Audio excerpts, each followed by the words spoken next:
Binembang ko ang lalaking sobrang gusto ng ate ko. Tuloy-tuloy na ang pagchat namin ni Jay.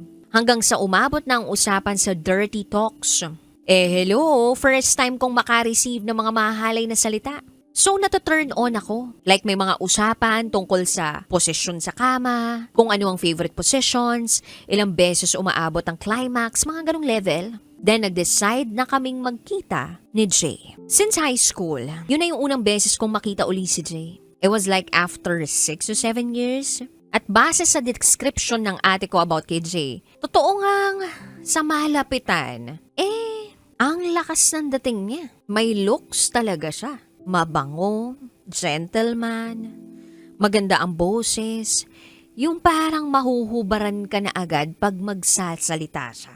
Kako sa isip ko, loko-loko ka boy, friend zone mo ate ko. Pero sabi nga, ng demon side ko, sige nga, tikman nga kita. So ayun, para nag-slow-mo ang lahat. May nangyari sa aming dalawa. Sinubukan namin ang iba't ibang posisyon. Pati na yung favorite ko, ginawa namin. Same din ang paborito niya. Sinubukan namin. And so far, all good naman. Inabot kami ng 3 rounds.